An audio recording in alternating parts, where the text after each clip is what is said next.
Isang mapagpalang araw po sa inyong lahat. Welcome back po muli sa aking munting YouTube channel. Ngayon nga po ay pag-usapan nga po natin ang patungkol nga po dito sa tindahan nila Beyonce. Kuya Bal Santos nagsalita na para sa pinapatayong tindahan. Dr. Love, bakit wala kang boses? Pero bago po yan mga kalingap, kung bago pa lang po kayo sa aking munting YouTube channel, huwag nyo na rin pong kalimutang mag-subscribe at pakipindot na rin po notification bell para lagi po kayong updated sa aking video.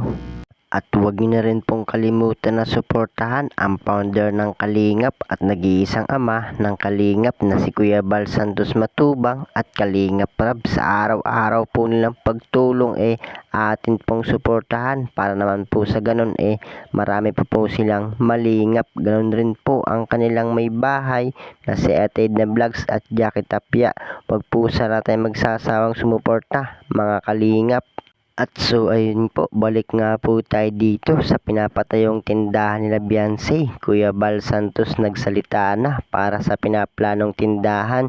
So mga kalingap, bago po yan kung titinan nga po natin talagang halos napakarami nga po ng tinutulungan itong si Kalingap Rab. At dito nga po mga kalingap, isa na dito si Beyonce na halos siya yung nabiyayaan na napakagandang bahay at talagang halos sunod-sunod nga po yung blessings para sa kanya. At syempre po mga kalingap talagang alam naman po natin na kung gaano kabuti itong si Kalingap Rab. Halos sa araw-araw nga po marami ang kanyang nalilingap. At syempre mga kalingap, hindi naman po lahat kay Beyonce. At alam din po natin na pagdating nga po sa pagtulong gusto nga po ni Kalingap Rab na mabigyan lahat ng nangangailangan.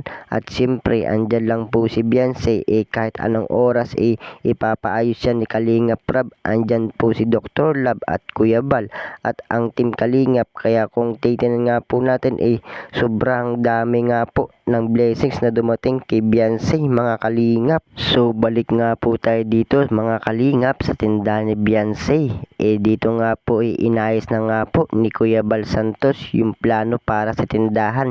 Siyempre po mga kalingap, nung tinatayo po yung itong bahay kasama na nga po sa plano itong tindahan. Sa ngayon po mga kalingap bakit ganun ang mga nangyari? At siyempre patungkol nga po dito kay Beyonce, alam naman po natin na napakabait nga po ni Beyonce. Kung andyan na nga po yan at nasimulan na nga po yung tindahan alam naman po natin na may plano din po itong si Beyonce mga kalingap.